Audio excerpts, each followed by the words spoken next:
સ્વામી emotion પર control કેવી રીતે લેવો? હું ગીતાની જ એક વાત કરું તમને. અર્જુનને બીજા અધ્યાયના પહેલા શ્લોકમાં કૃષ્ણ એમને જોયો અને એનું વર્ણન થાય છે. એનું વર્ણન 3 રીતે કર્યું છે. તમ તથા કૃપયા વિષ્ટમ અશ્રુપૂર્ણા કુલેક્ષણમ વિષિદંતમ ઇદમ વાક્ય ઉવાચ મધુસૂદના.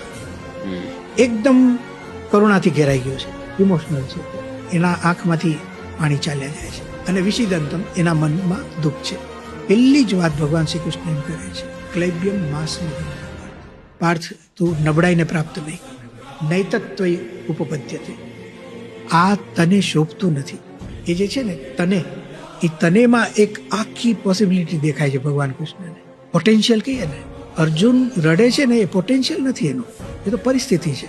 આપણે પરિસ્થિતિઓ જોઈને લોકો ઉપર બ્લેમ કરી દઈએ છીએ કે આવો છે ને આવો છે ને, આટલું જ કરી શકશે. અને ભગવાન શ્રી કૃષ્ણ તને કે છે ને, એમાં આખું અર્જુનનું ચિત્ર એમના મનમાં તો જુદું જ છે. આ તો ઠીક છે, વચ્ચે કંઈક આવી ગયું, નહીં તો તોય તને આ શોભતું નથી. પછી એમ કહે છે કે ત્યક્વા ક્ષુદ્ર હૃદય દૌર્બલ્ય. આ તારા હૃદયની છે ને એક ક્ષુદ્ર દુર્બળતા છે. દુર્બળતામાં એક ક્ષુદ્ર મૂક્યું, બરાબર, નાનકડી. ત્યક્વા એને છોડ, ઉત્તિષ્ઠ પરંત, તું ઊભો થઈ જા. આ એક શ્લોક વિચારવા જેવો એટલે છે, જે રડે છે એને કહે છે, જે રડે છે એને હિંમત આપે છે.